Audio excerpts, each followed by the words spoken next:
ચલ હવે અહીંયા ઊભી બી શું જોવે છે? પેલા રસોડું સાફ કર, કપડાં કર, પછી વાસણ કર અને પછી આખું ઘર સાફ કર. ચાલ ફટાફટ. જી.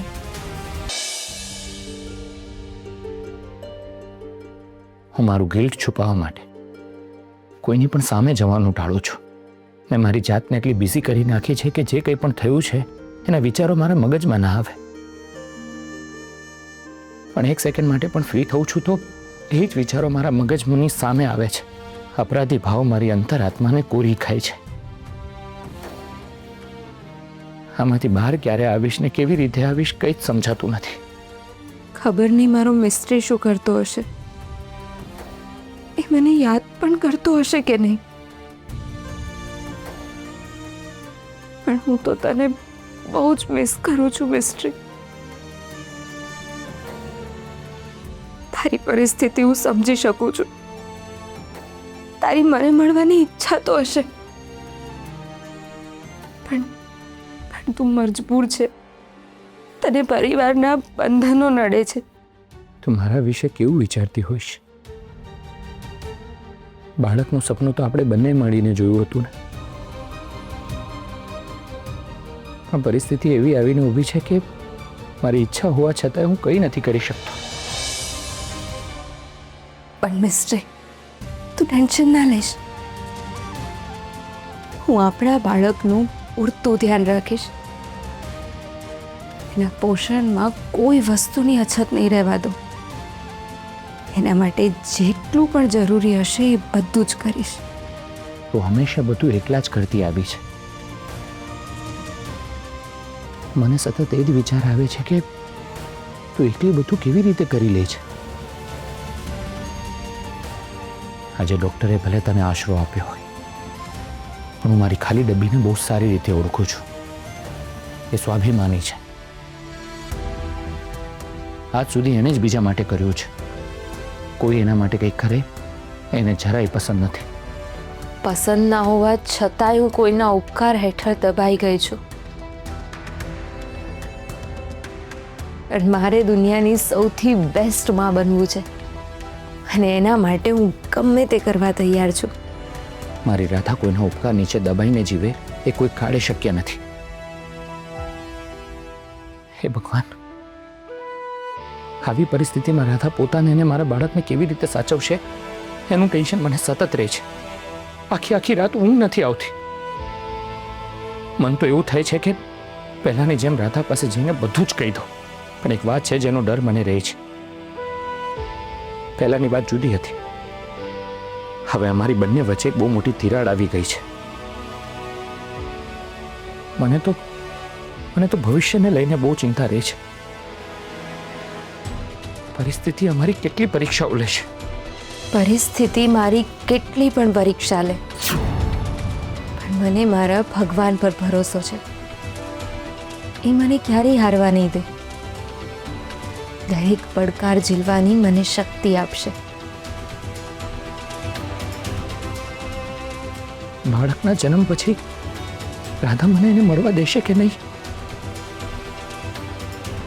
તને બહુ મિસ કરું છું ખાલી ડબ્બી, બહુ મિસ કરું છું.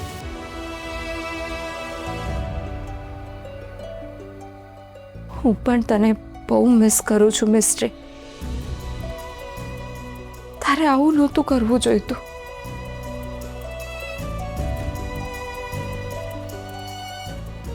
બેટા, આવતીકાલથી આપણી નવી જિંદગી શરૂ થઈ છે. જે પણ આવશે એ આપણે હસીને સહન કરી લઈશું.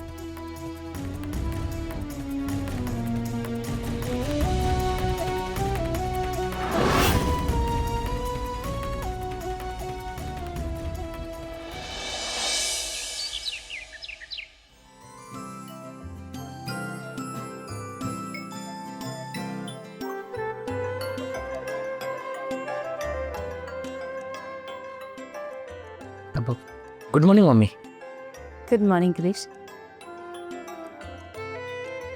ક્રિશ, બધું ઠીક તો છે ને બેટા? હા મમ્મી, કેમ આવું પૂછે છે? જ્યારથી તું ફાર્મ હાઉસથી પાછો આવ્યો છે ત્યારથી જોઉં છું તું એટલો બધો બિઝી થઈ ગયો છે કે મમ્મી સાથે બેસીને વાત કરવા પણ તારી પાસે સમય નથી. ના મમ્મી, એવું જરાય નથી. આ તો ઘણા બધા ટાસ્ક પેન્ડિંગ પડ્યા છે. ક્લાયન્ટ સાથે કોમ્યુનિકેશન બ્રેક થઈ ગયું છે, એટલે એ ફરીથી બિલ્ડ કરવું પડશે ને. હા બેટા, પણ એટલીસ્ટ તારી પાસે એટલો સમય તો હોવો જોઈએ ને કે તું અમારી સાથે બેસીને બ્રેકફાસ્ટ, લંચ અને ડિનર કરે. મમ્મી, આટલા દિવસથી કરતો જ હતો ને. બસ આ છેલ્લા વીકથી થોડું વધારે બિઝી છું બસ. ક્રિશ, કામમાં ખાવા પીવાનું ના ભૂલવું જોઈએ બેટા. જીવવા માટે સમયસર ખાવું જરૂરી છે. અને પહેલાં તો મને એ કે આપણે આટલી બધી દોડધામ, આટલી બધી મહેનત શું કામ કરીએ છીએ? આપણા પરિવાર સાથે શાંતિથી, પ્રેમથી, સુખેથી જીવવા માટે જ ને. જે કામની સાથે પરિવારને બેલેન્સ કરીને ચાલે એ જ જીવનમાં સક્સેસફુલ અને સુખી થઈ શકે છે બેટા. હા મમ્મી, હું તારી વાતનું ધ્યાન રાખીશ. ક્રિશ, એક વાત પૂછું? હા મમ્મી, પૂછ ને. ઘણા દિવસોથી હું તારું બદલાયેલું બિહેવિયર ઓબ્ઝર્વ કરી રહી છું. મારો ક્રિશ તો હંમેશા મારી સાથે આંખો મેળવીને વાત કરે છે. એ ક્રિશને હું મિસ કરી રહી છું બેટા. ક્રિશ, કોઈ પ્રોબ્લેમ તો નથી ને બેટા? I mean, you can share with me. I M your friend. You can share with me everything and anything. જો તું મને એ યોગ્ય સમજતો હોય તો. મમ્મી, આવું કેમ બોલે છે?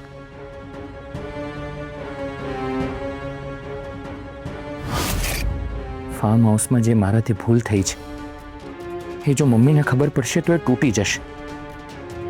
એના વિશે હું કંઈ નથી કહી શકતો. ક્રિશ, તું મારાથી કોઈ વાત તો નથી છુપાવતો ને? ના મમ્મી, સાચું કહું તો you are the best friend in the world. પણ છેલ્લા ઘણા સમયથી મારા જીવનમાં જે કંઈ ચાલી રહ્યું છે એના લીધે હું થોડો અપસેટ છું. પણ તું ટેન્શન ના લઈશ. I will come out of it. That's like a my good boy. Bye mummy. Bye બેટા.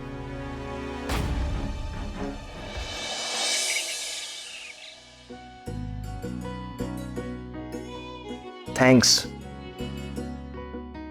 પણ તમારે નથી પીવી?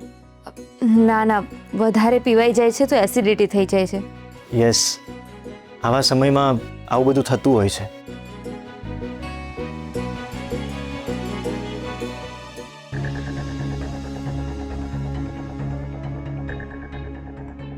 ડૉક્ટર સાહેબને કેવી રીતે કહું?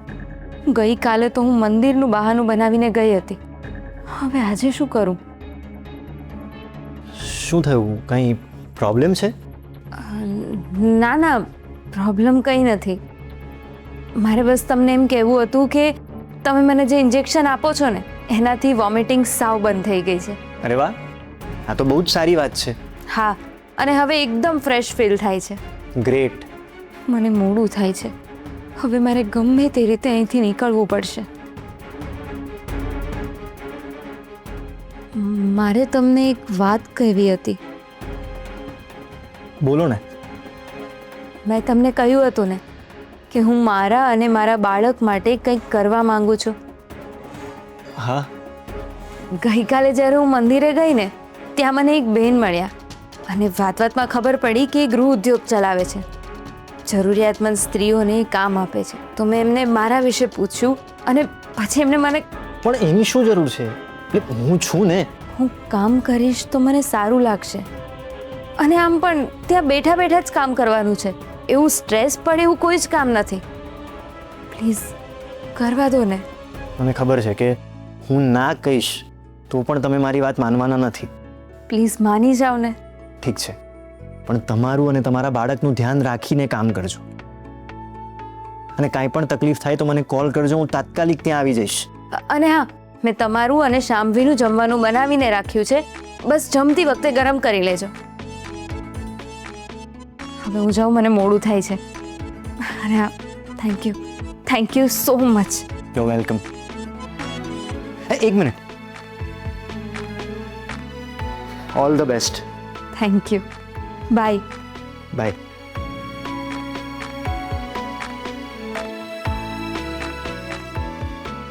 આટલી વિકટ પરિસ્થિતિ હોવા છતાં પણ એ પોતાનું સ્વાભિમાન નથી છોડતા.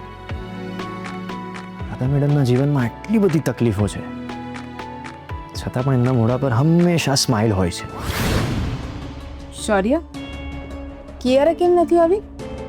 મને શું ખબર? આમ કેમ બોલે છે બેટા?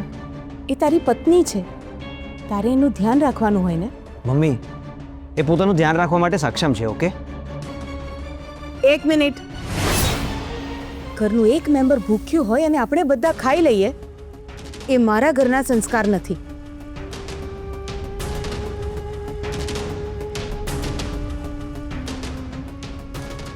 સાસુમાં તમે મને બોલાવી? હા કિયારા, તને ખબર છે ને આપણા ઘરનો રિવાજ શું છે?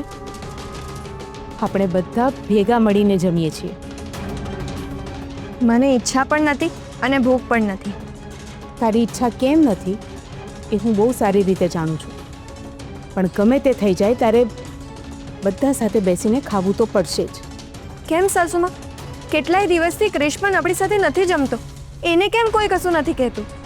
મેં એની સાથે પણ વાત કરી છે કિયારા.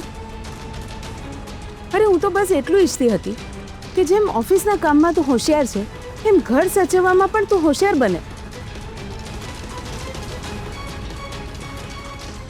મમ્મી, એ રાધા ભાભી નથી કે ઘર સંભાળી શકે.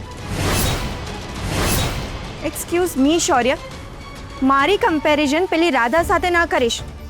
હું જેટલી એક્સપર્ટીસથી બિઝનેસ સંભાળી શકું છું ને, એટલી તારી રાધા ભાભી જિંદગીમાં ક્યારેય નહીં કરી શકે. એને ઘરકામ સિવાય આવડે છે જ શું બીજું? લિસન, રાધા ભાભીને stop it Shaurya, stop it.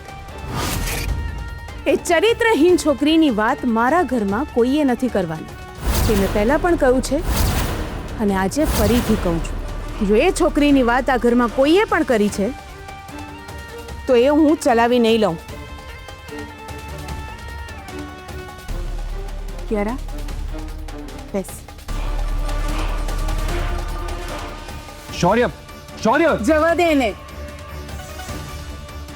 એ પોતાની મરજીનું જ કરશે. એને કોઈના ઇમોશન સાથે કોઈ જ લેવા દેવા નથી. ખબર નહીં એના ક્લાયન્ટ સાથે કેવું બિહેવ કરતો હશે. Mummy, you just cool down. એ એનું કરી લેશે, તમે સ્ટ્રેસ ના લેશો. નીલા, બધાને નાસ્તો આપ. નીલા, જો તને કામનું બર્ડન વધી જતું હોય તો આપણે રસોઈ કરવા માટે બેન રાખી લઈએ. ના મમ્મીજી, હું સંભાળી લઈશ. જો નીલા, હું કોઈ સાથે જબરજસ્તી કરવા નથી માંગતી. હું પણ માનું છું કે બધાને પોતાની જિંદગી જીવવાનો અધિકાર છે. કિયારા, બ્રેકફાસ્ટ કરીને રેડી થઈ જા. તું મારી સાથે ઓફિસ આવે છે. ઠીક છે સાસુમાં, તમે જેમ કહો એમ.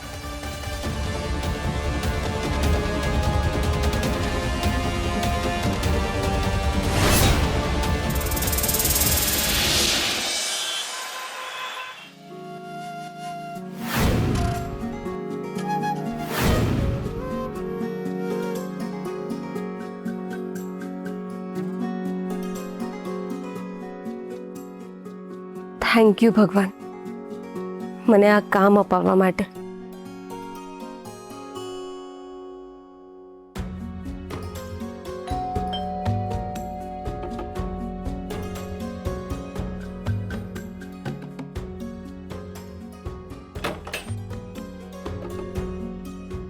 આવી ગઈ બેટા? આવો, અંદર આવી જા.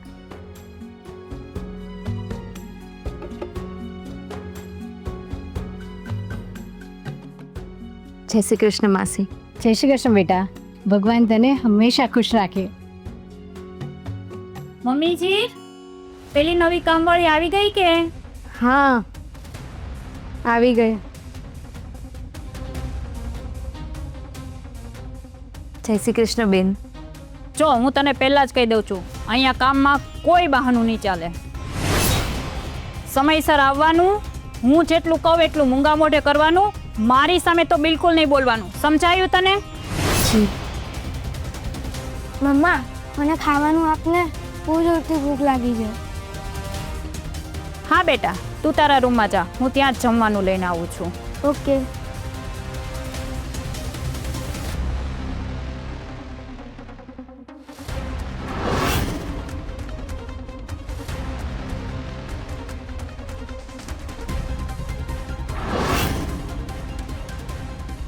ચાલ હવે અહીંયા ઊભી બી શું જોવે છે? પેલા રસોડું સાફ કર, કપડાં કર, પછી વાસણ કર અને પછી આખું ઘર સાફ કર. ચાલ ફટાફટ.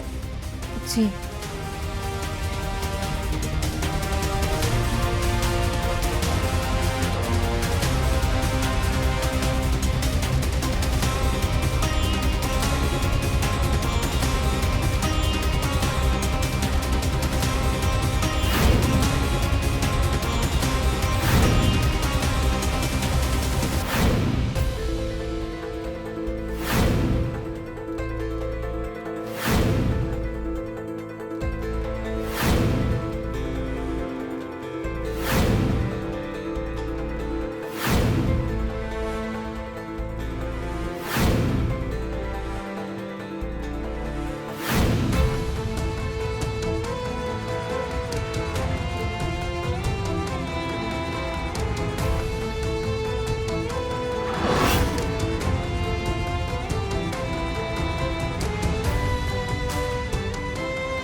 મેડમ, એક વાત કરવી હતી.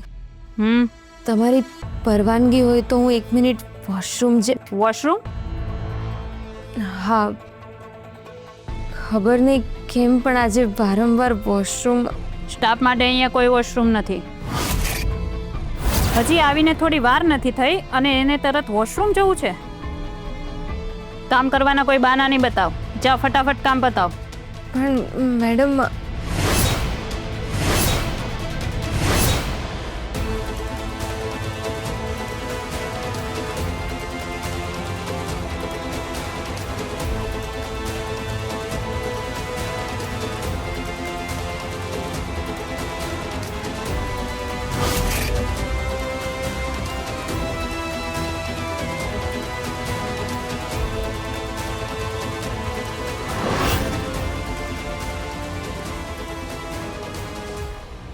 થોડું સહન કરજે બેટા. આપણને હજી લાંબો રસ્તો કાપવાનો છે.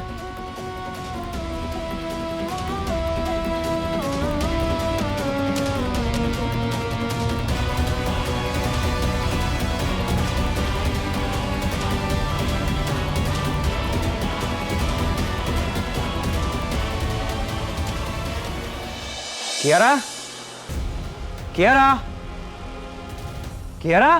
શું થયું? કેમ કિયારાના નામની બૂમો પાડે છે? મારે કિયારાનું કામ હતું ભાભી. ઘરમાં ક્યાંય દેખાતી નથી.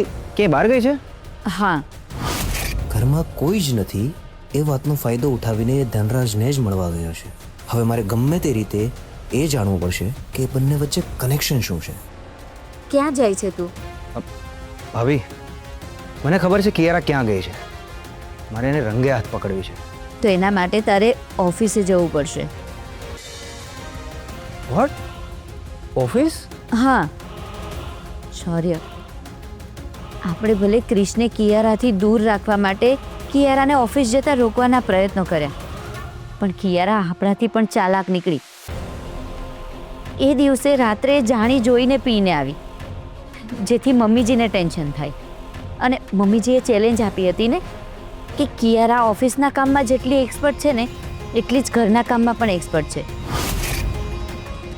કિયારા જાણી જોઈને મમ્મીજીની સામે હારી ગઈ, જેથી એ મમ્મીજીને ઇમોશનલ બ્લેકમેલ કરવામાં સફળ થાય.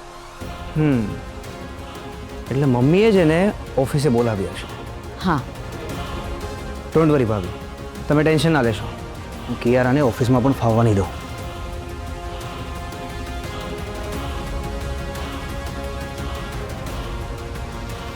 Hello, CCTV agency?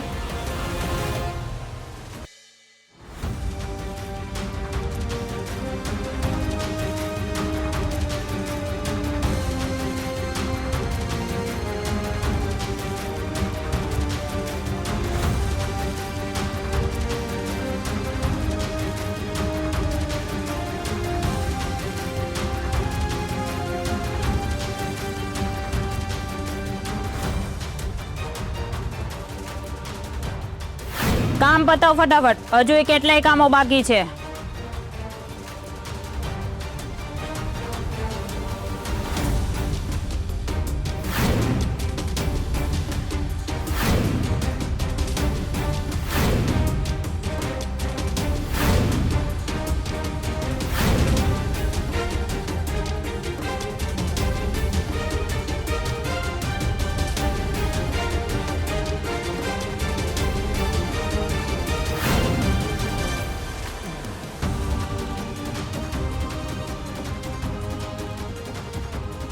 જો હું કામ અધૂરું મૂકીને વોશરૂમ માટે બહાર ગઈ તો આ મેડમ મને નોકરીમાંથી કાઢી મૂકશે અને હમણાં બીજું કોઈ મને નોકરી આપવા તૈયાર પણ નથી.